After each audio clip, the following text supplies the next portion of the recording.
I used to make a great living, and now I guess I would be considered poverty level. You know, people online, we get a lot of hate from people saying, oh, it's time for you to get a real job, or, you know, why, this is what you signed up for. And my response would be, it's actually not what we signed up No, for, it because isn't. when we started in the union, it was more of the network contract paid us residuals when the show was It paid better successful. Initially, too. When the show was successful, the show would get re-aired and we would get money for the re-airing. Then when it got bought into syndication, we would get money for that. When it aired on cable, and that was what would happen when a show was successful. If a show got canceled, it got canceled. You didn't make any more money. My first TV credit was Star Trek. That was like, Yeah. It helped me get through dark times that we all have. We all have times where our flavor is not popular, and that's what we've learned over time.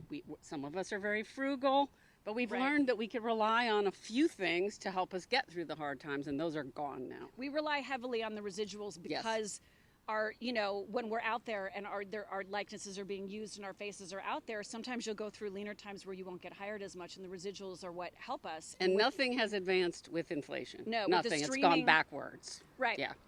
So with our own contracts, we've gotten small raises, but it's never accounted for cost of living increases as well, inflation. And with the streaming model, it's very different. Yes. So with the streaming model, there are certain things that we will get residuals on, but on the free advertising TV and the advertising video on demand, we get zero residuals on those. And as we've seen, the people at the tippy top of all these organizations are making more money than ever seen before. So it's not trickling down at all. Stephanie and I are like a good example of why we're all fighting. Yep. Because we're people who actually do make a living. Yes. You know, not a crazy living, but just like make a decent living and able to pay our rent and everything. And we've been doing it long enough. We've watched it decrease and decrease and decrease. And even if we might be really working more. I feel like the last 2 years I've worked more and made less. I feel bad for the younger actors coming up in the world, because either you have to hit it super big really fast, but really where you learn your craft is by doing and doing and doing. But if you can't make a living or anything doing it, maybe people aren't going to do it anymore. That's what everyone is worried about, is that it's just like the end of, you know, artists. If you ignore what's happening now with actors at our level, then you're just going to be watching movies that have two celebrities talking to each other for the entire movie, and there's going to be nobody else. But even like I have a friend who's no best friend, no comic relief, nobody sidekick, nobody. And when that's me, I'm the funny sidekick. But I have a friend who's a stand-in. She's made a decent living being a stand-in, and last time I saw her, she was in tears because she worked with several crews. They're her home base. It's all gone. And, you know, she's not married. She doesn't have anything to fall back on, but she was fully employed as a stand-in every day, unless she took some time off. And now she has nothing.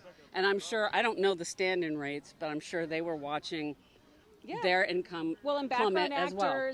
I mean, there's a lot that we're fighting for that people think is silly or ridiculous, but it's whether people agree with the profession that we chose to go into, I think everyone agrees that labor deserves to be paid, and we are essentially labor. The background actors are labor. And the I think, stand-ins are labor. The day player actors are labor. Everybody, it's trickling down to the restaurants in town, the costume shop, the places where costume shops go to buy vintage stuff. You know, I have a friend who has a shop on Magnolia in Burbank, and her business is, she can't pay her rent because she gets a lot of people coming in from the studios to buy vintage clothes, you know. So it's a far-reaching I was just going to say, it's far-reaching. Like the strike is not ending is like, it's affecting a lot of people in a really negative way.